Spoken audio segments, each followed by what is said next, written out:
Како го толкувате денешното барање за одлагање на судскиот процес? Од процесен аспект е во ред. Одбраната има право да побара одлагање затоа што имаше дополнување на медицинското вештачење, бидејќи лекарската документација беше доставена подоцна. Лекувањето се уште трае и во тој момент траеше, па неминовно беше лекарската документација тогаш да биде доставена. А тоа прочистување на снимката? Прочистувањето на снимката е побарано, но такво нешто не било можно, со оглед на тоа што го разбрав јас од денешното рочиште. Пендиков, кратко да ве прашаме вашата верзија Јас се на... извинувам. Прашањата кон мене само да замолам да ги Вчера упатувам. пред обвинителите беше објавена таква информација, дека Пендиков кажал дека постои и друго лице од Битола кое што учествувало во нападот. Точно постои уште еден напаѓач.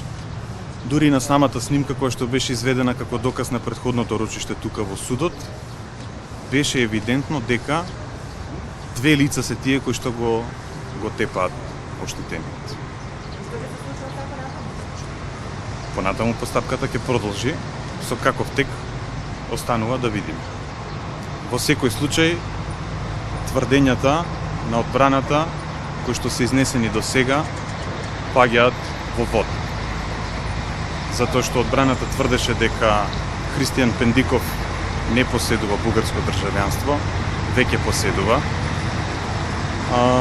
Тврди дека оштетениот е истепан од други лица, но на кобната вечер не постои запис во Министерството за внатрешни работи дека постои друг кривично правен настан како тој и не постои друго лице кое што се јавило во болница со такви повреди од таков кривично правен настан.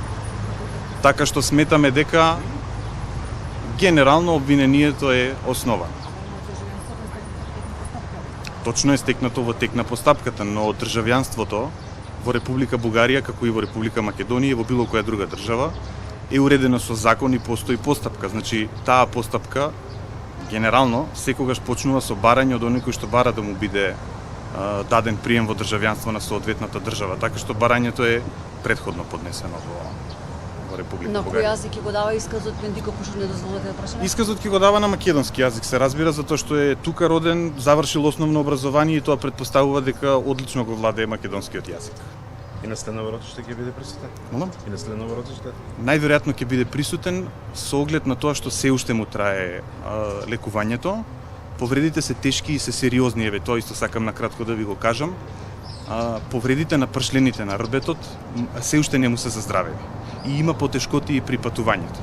Тоа значи дека повторно ќе има одлагање на судскиот процес ако не биде присутен? Ние се надеваме дека ќе биде присутен и ќе дојде.